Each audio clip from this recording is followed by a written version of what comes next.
Daulah Abbasiyah. Kekhalifahan Abbasiyah atau Bani Abbasiyah merupakan kekhalifahan kedua Islam yang berkuasa di Baghdad, Irak. Pada masanya, kekhalifahan Abbasiyah berkembang pesat dan menjadikan Islam sebagai pusat pengetahuan dunia. Berdiri dan berkembangnya dinasti Abbasiyah merupakan salah satu jejak yang mewarnai peradaban Islam dari tahun 132 Hijriah sampai 656 Hijriah. 1. Asal-usul dan sejarah.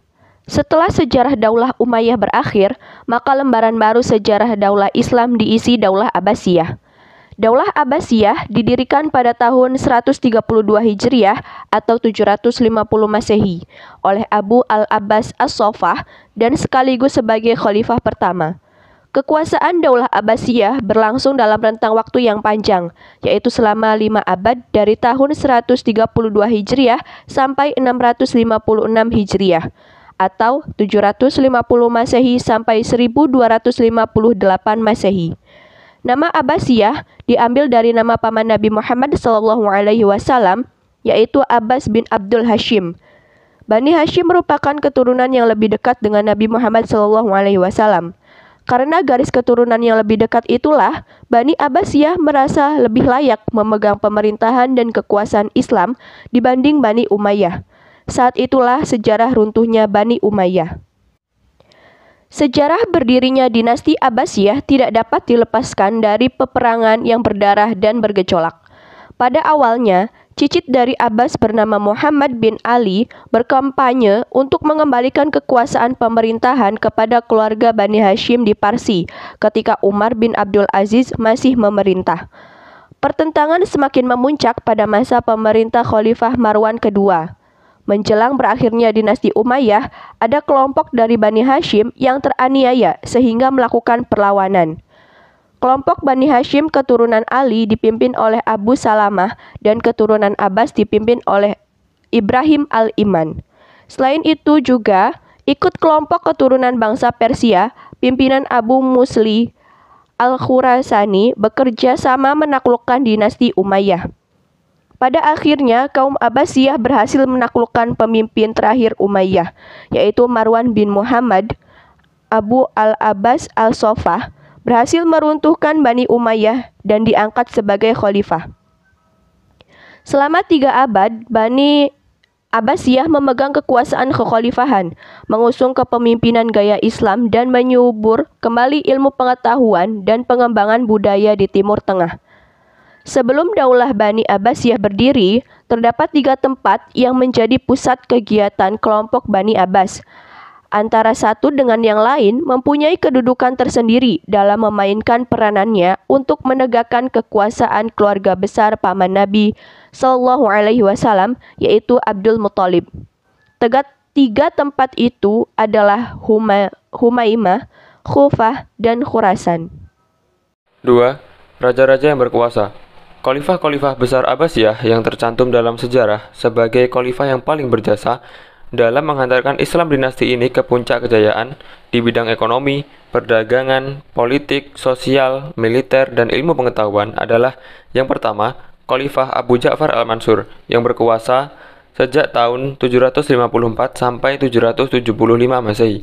Yang kedua, Khalifah al-Mahdi yang berkuasa sejak tahun 775 sampai 785 Masehi. Yang ketiga, Khalifah Harun al-Rasyid yang berkuasa sejak tahun 785 sampai 809 Masehi. Yang keempat, Khalifah Al-Ma'mun yang berkuasa sejak tahun 813 sampai 833 Masehi.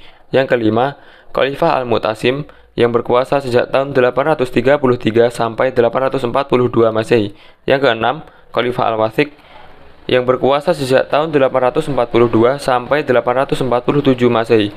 Yang ketujuh, Khalifah Al-Mutawakkil yang berkuasa sejak tahun 847 sampai 861 Masehi. 3. Perjalanan pemerintahan. Selama masa pemerintahannya, kekhalifahan Abbasiyah menerapkan pola pemerintahan yang berbeda-beda, sesuai perubahan politik, sosial, dan budaya. Kekuasaan dinasti ini berlangsung selama 5 abad, yakni dari tahun 132 Hijriah atau 750 Masehi sampai 656 Hijriah atau 1258 Masehi. Pemerintahan Bani Abbasiyah dibagi menjadi 5, yaitu periode pertama tahun 750 Masehi sampai 847 Masehi disebut sebagai periode pengaruh Arab dan Persia pertama. Diawali dengan tangan besi sebagaimana diketahui Daulah Abbasiyah didirikan oleh Abu Abbas.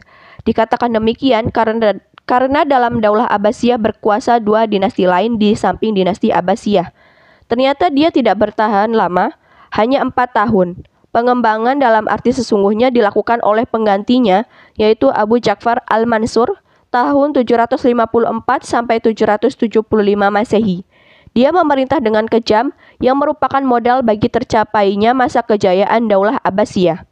Pada periode awal pemerintahan, dinasti Abbasiyah masih menekankan pada kebijakan perluasan daerah. Kalau dasar-dasar pemerintahan Daulah Abbasiyah ini telah diletakkan dan dibangun oleh Abu Abbas As-Soffah dan Abu Ja'far al-Mansur, maka puncak keemasan dinasti ini berada pada 7 khalifah sesudahnya, sejak masa Khalifah Al-Mahdi tahun 775 sampai 785 Masehi hingga Khalifah Al-Wasik tahun 842 sampai 847 Masehi. Zaman keemasan telah dimulai pada pemerintahan pengganti Khalifah Al-Ja'far dan mencapai puncaknya di masa pemerintahan Harun ar-Rasyid. Di masa-masa itu, para khalifah mengembangkan berbagai jenis kesenian, terutama kesusastraan pada khususnya dan kebudayaan pada umumnya. Periode kedua, tahun 847 Masehi sampai 945 Masehi disebut periode pengaruh Turki pertama. Kebijakan Khalifah Al-Muqtasim tahun 833 sampai 842 Masehi untuk memilih anasir Turki dalam ketenteran kekhalifahan Abbasiyah dilatar belakangi oleh adanya persaingan antara golongan Arab dan Persia pada masa Al-Ma'mun dan sebelumnya Khalifah Al-Mutawakkil tahun 842 sampai 861 Masehi merupakan awal dari periode ini, adalah khalifah yang lemah. Pemberontakan masih bermunculan dalam periode ini, seperti pemberontakan Zanj di dataran rendah Irak Selatan dan Karomitah yang berpusat di Bahrain. Faktor-faktor penting yang menyebabkan kemunduran Bani Abbas pada periode ini adalah pertama, luasnya wilayah kekuasaan yang harus dikendalikan, sementara komunikasi melambat. Yang kedua, profesionalisasi tentara menyebabkan ketergantungan kepada mereka menjadi sangat tinggi. Ketiga, kesulitan keuangan karena beban pembiayaan tentara sangat besar. Setelah kekuatan militer merosot, Khalifah tidak sanggup lagi memaksa pengiriman pajak ke Baghdad. Periode ketiga, tahun 945 Masehi sampai 1055 Masehi. Masa kekuasaan dinasti Bani Buwai dalam pemerintahan Khilafah Abbasiyah disebut juga masa pengaruh Persia kedua. Posisi Daulah Abbasiyah yang berada di bawah kekuasaan Bani Buwaihi merupakan ciri utama periode ketiga ini. Keadaan khalifah lebih buruk ketimbang di masa sebelumnya, lebih-lebih karena Bani Buwaihi menganut aliran Syiah. Akibatnya kedudukan khalifah tidak lebih sebagai pegawai yang diperintah dan diberi gaji. Sementara itu Bani Buwaihi telah membagi kekuasaannya kepada ketiga bersaudara. Ali menguasai wilayah bagian selatan Persia, Hasan menguasai wilayah bagian utara, dan Ahmad menguasai wilayah Al-Ahwaz, Wasit, dan Baghdad. Baghdad dalam periode ini tidak sebagai pusat pemerintahan Islam karena telah pindah ke Shiraz di mana berkuasa Ali bin Buwaihi. Periode keempat, tahun 1055 Masehi sampai 1194 Masehi. Masa kekuasaan Daulah Bani Seljuk dalam pemerintahan Khilafah Abbasiyah disebut juga dengan masa pengaruh Turki kedua. Periode keempat ini ditandai oleh kekuasaan Bani Seljuk dalam Daulah Abbasiyah. Kehadirannya atas naungan khalifah untuk melumpuhkan kekuatan Bani Buwaihi di Baghdad, keadaan khalifah memang sudah membaik, paling tidak karena kewibawaannya dalam bidang agama sudah kembali setelah beberapa lama dikuasai orang-orang Syiah. Periode kelima, tahun 1194 Masehi sampai 1258 Masehi. Masa khalifah bebas dari pengaruh dinasti lain, tetapi kekuasaannya hanya efektif di sekitar Baghdad dan diakhiri oleh invasi dari bangsa Mongol. Telah terjadi perubahan besar-besaran dalam periode ini. Pada periode ini, Khalifah Abbasiyah tidak lagi berada di bawah kekuasaan suatu dinasti tertentu. Mereka merdeka dan berkuasa, tetapi hanya di Baghdad dan sekitarnya. Sempitnya wilayah kekuasaan khalifah menunjukkan kelemahan politiknya. Pada masa inilah tentara Mongol dan Tartar menghancurkan Baghdad tanpa perlawanan pada tahun 656 Hijriah atau 1256 Masehi. 4. Tokoh atau peristiwa penting yang terjadi. Yang pertama, Bani Abbasiyah berhasil memegang kekuasaan kekhalifahan selama 3 abad, mengonsolidasikan kembali kepemimpinan gaya Islam dan menyuburkan ilmu pengetahuan dan pengembangan budaya Timur Tengah. Tetapi pada tahun 940 Masehi, kekuatan kekhalifahan menyusut karena orang-orang non-Arab, khususnya bangsa Turki, kemudian diikuti oleh Mamluk di Mesir pada pertengahan abad ke-13, mulai mendapatkan pengaruh dan mulai memisahkan diri dari kekhalifahan. Yang kedua, masa pemerintahan Abu al-Abbas, pendiri dinasti ini sangat singkat, yaitu dari tahun 750 sampai 754 Masehi.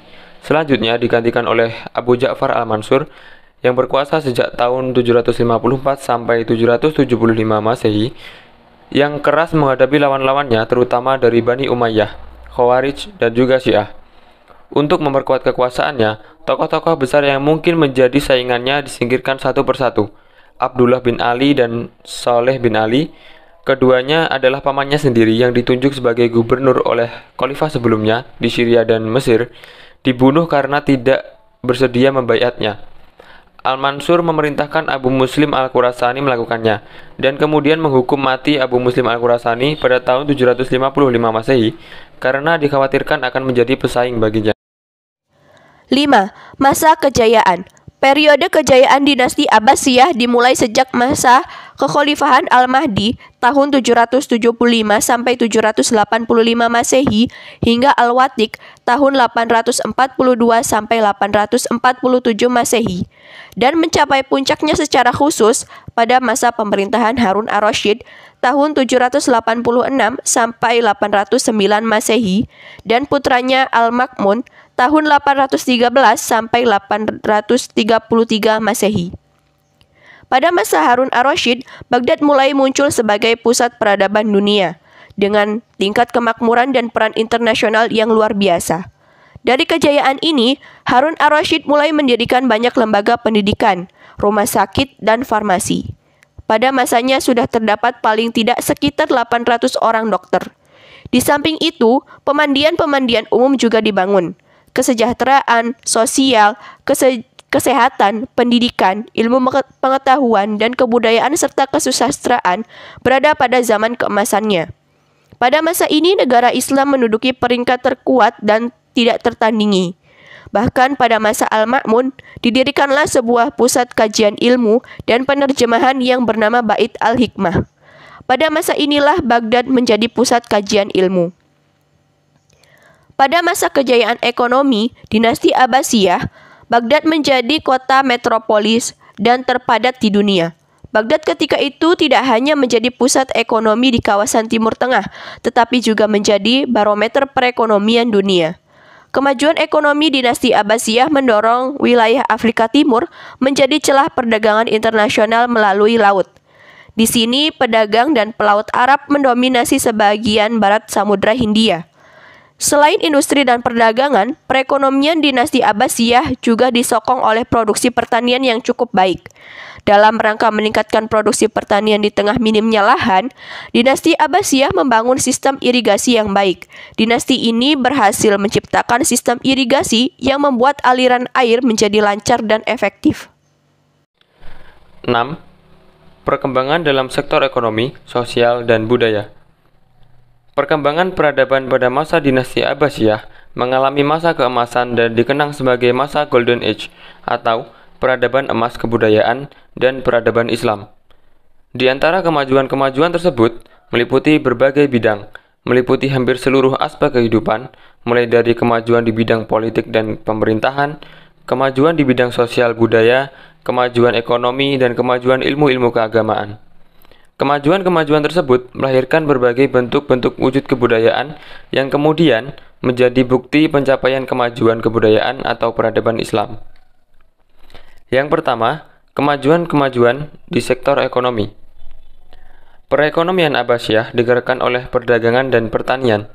Di berbagai wilayah kekuasaan Abbasiyah terdapat kegiatan-kegiatan industri, diantaranya industri kain linen di Mesir, sutra di Syria dan Irak, kertas di Samarkand, serta berbagai produk pertanian seperti gandum dari Mesir dan kurma dari Irak. Hasil-hasil industri dan pertanian ini diperdagangkan ke berbagai wilayah kekuasaan Abbasiyah dan negara lain. Secara bersamaan dengan kemajuan Daulah Abbasiyah, dinasti Tang di Cina juga mengalami masa puncak kejayaan, sehingga hubungan perdagangan antara keduanya menambah semaraknya kegiatan perdagangan dunia. Hubungan dagang dengan dunia luar Jazirah Arab telah membuktikan bahwa masa Abbasiyah, hubungan diplomatik dalam bidang ekonomi perdagangan sudah dibangun sebelum orang Arab terjun ke dunia perdagangan. Selain itu, perdagangan barang tambang juga semarak. Emas yang ditambang dari Nubia dan Sudan Barat semakin melambungkan perekonomian Abbasiyah. Untuk mendukung kegiatan perdagangan, berbagai sarana pendukung didirikan seperti membangun sumur dan tempat-tempat istirahat di jalan-jalan yang dilewati kafilah dagang, membangun armada-armada dagang, membangun armada pertahanan laut untuk melindungi partai-partai negara dari serangan bajak laut, dan lain-lain. Usaha-usaha tersebut sangat besar pengaruhnya dalam meningkatkan perdagangan dalam dan luar negeri, karena para kafilah-kafilah dagang dapat leluasa melintasi segala negeri. Bahkan kapal-kapal dagang Abbasiyah dikenal mampu mengarungi 7 lautan. Dalam bidang pengembangan perdagangan, Khalifah membela dan menghormati kaum petani, bahkan meringankan pajak hasil bumi, dan ada beberapa yang dihapuskan sama sekali. Pertanian berkembang pesat karena pemerintahannya berada pada pemerintahan yang subur di tepi sungai Sawat. Tanaman asli terdiri dari gandum, padi, kurma, wijen, kapas, dan rami. Sayuran segar seperti kacang, jeruk, terong, tebu, dan aneka ragam bunga. Dinasti Abbasiyah juga sudah mengenal mata uang dinar. Khalifah Abbasiyah yang pertama menerbitkan dinar adalah Abu al-Abbas Abdullah bin Muhammad pada tahun 749 Masehi. Ia mengganti corak koin kalimat Muhammad Rasulullah dipakai mengganti Allah Ahad, Allah Al-Somad, Lam Yalid wa Lam Yulad pada sisi belakang koin. Selama masa Abbasiyah, dinar emas juga diterbitkan di Mesir dan Damaskus dengan menggunakan kata-kata yang sama dengan gambar dan cetakan yang ditulis dalam dinar Bani Umayyah, kecuali pada tanggal penerbitannya. Selama masa Abu Ja'far al-Mansur, koin baru diterbitkan di Teheran dan provinsi-provinsi lain pada tahun 145 Hijriah. Pada koin-koin tersebut terlihat nama dan gelar putra mahkota, diperintahkan oleh Al-Mahdi Muhammad bin Amir al-Mukminin. Yang kedua, kemajuan-kemajuan di sektor sosial. Pada masa Bani Abbasiyah, masyarakat terbagi menjadi 2 kelompok, yaitu kelas khusus dan kelas umum. Kelas khusus terdiri dari yang pertama khalifah, yang kedua keluarga khalifah atau Bani Hashim, yang ketiga para pejabat negara, yang keempat para bangsawan yang bukan Bani Hashim, yaitu Bani Quraisy, yang kelima para petugas khusus seperti anggota tentara dan para pegawai istana. Sedangkan kelas umum terdiri dari yang pertama para seniman, yang kedua para ulama, fuqaha dan pujangga, yang ketiga para saudagar dan pengusaha, yang keempat para tukang dan petani. Namun demikian, untuk menciptakan keadilan sosial, kekhalifahan dinasti Abbasiyah membuat kebijakan membentuk badan negara yang anggotanya terdiri dari wakil semua golongan. Tugasnya untuk melayani masyarakat dari berbagai golongan. Tidak ada perbedaan suku, kelas sosial, dan agama. Di dalamnya, para wakil golongan bebas berpendapat di depan khalifah. Dalam lindungan kebijakan ini pula, masyarakat non-muslim dilindungi dan diberikan hak-haknya sebagai warga negara. Mereka bebas melaksanakan berbagai aktivitas keagamaannya, bahkan beberapa orang non-muslim pernah menduduki jabatan penting di pemerintahan. seperti Gabriel bin Bagistu. Yang ketiga, kemajuan-kemajuan di sektor budaya. Di masa Bani Abbasiyah, terjadi asimilasi Arab dengan non-Arab dan perluasan wilayah telah melahirkan kemajemukan warga negara. Warga negara terdiri dari berbagai suku bangsa dan agama. Apa yang terjadi dalam unsur bangsa, terjadi pula dalam unsur kebudayaan. Dalam perkembangan kebudayaan, berkembang corak kebudayaan yang berasal dari beberapa bangsa. Ada 4 unsur kebudayaan yang mempengaruhi bangunan kebudayaan pada masa Abbasiyah, yaitu yang pertama, kebudayaan Persia. Pengaruh kebudayaan Persia terjadi diantaranya karena 2 faktor. Yang pertama, pembentukan lembaga wizarah. Yang kedua, pemindahan ibu kota. Selanjutnya, yang kedua, pengaruh dari kebudayaan India. Pengaruh India dalam membentuk kebudayaan Islam terjadi dengan 2 cara. Yang pertama, secara langsung, kaum muslimin berhubungan dengan orang-orang India, diantaranya melalui perdagangan. Yang kedua, secara tidak langsung, kebudayaan India masuk ke dalam kebudayaan Islam lewat kebudayaan Persia. Selanjutnya, kebudayaan Yunani. Pusat-pusat kebudayaan Yunani setelah berada di tangan kaum muslimin, dilakukan perubahan dan pengembangan diantaranya. Yang pertama, Jundai Sabur, sekolah tinggi kedokteran berbahasa Yunani. Yang kedua, Haron, pusat pertemuan berbagai peradaban. Yang ketiga, Iskandariyah, ibu kota Mesir waktu menjadi jajahan Yunani. 4. Kebudayaan Arab. Pengaruh kebudayaan Arab masuk melalui penggunaan bahasa Arab sebagai bahasa resmi 7. dan bahasa Masa agama. kemunduran dan kehancuran. Periode disintegrasi ditandai dengan menurunnya kekuasaan khalifah di bidang politik karena dilanda perpecahan. Politik sentral khalifah telah berpindah ke daerah-daerah.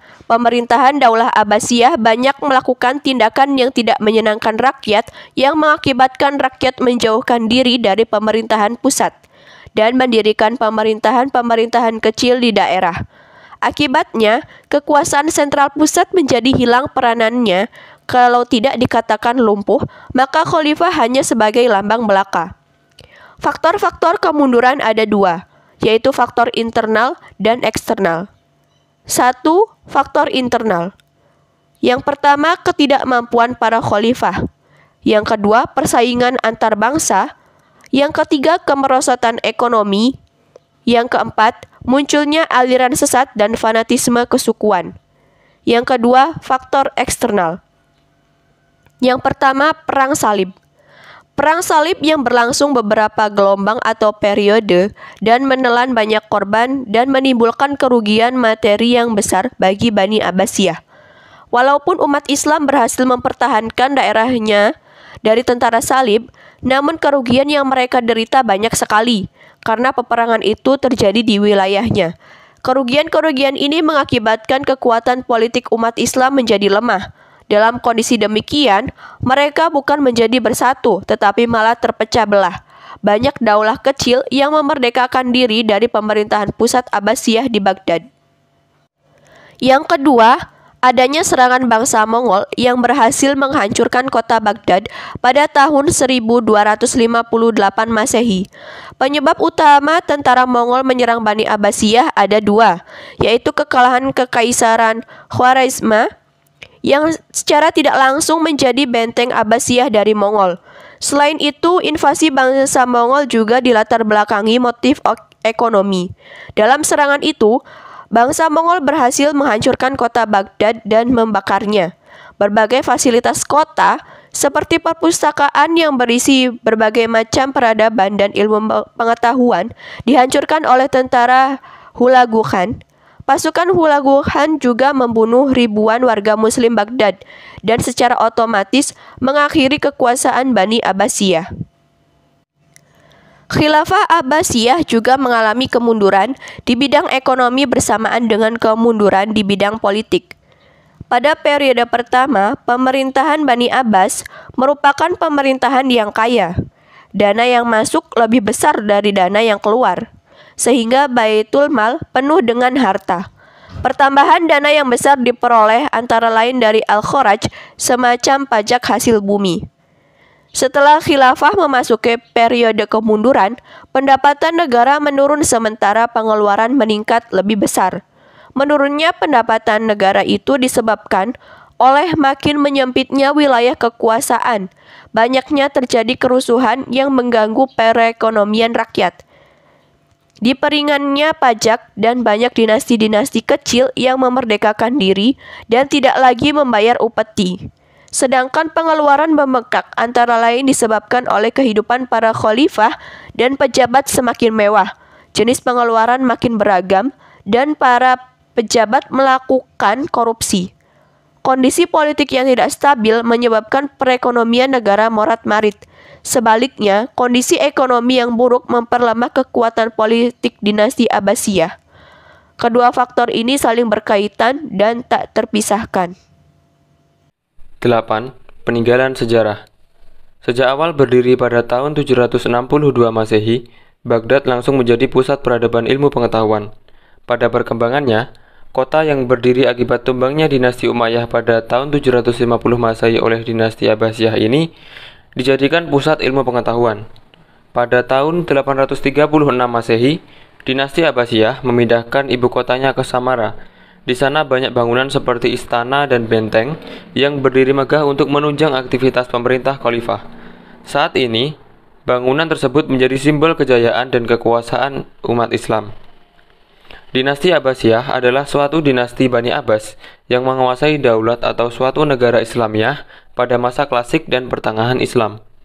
Seni arsitektur yang dipakai dalam pembangunan istana dan kota-kota seperti yang pertama ada pada Istana Khosrul Zahabi, yang kedua Khosrul Kuldi, yang ketiga pembangunan kota Baghdad, yang keempat pembangunan kota Samarra, yang kelima Istana Khosrul Zabat, yang keenam Istana Uqaidir, yang ketujuh Istana Emas, yang kedelapan jalur rel kereta api Hijaz dari Damaskus ke Madinah dan dari Aqaba ke Ma'an. Yang kesembilan, Masjid Samarra, masjid yang terletak di kota Samarra, Irak, dan dibangun pada abad ke-9. Masjid ini diperintahkan untuk dibangun pada tahun 848 Masehi. 4 tahun kemudian tuntaslah pembangunannya. Masjid ini dibangun oleh Khalifah ke-10 dinasti Abbasiyah, yaitu Khalifah Al-Mutawakkil. Yang ke-10, Masjid Cordoba di Spanyol, dirancang pada tahun 785 Masehi.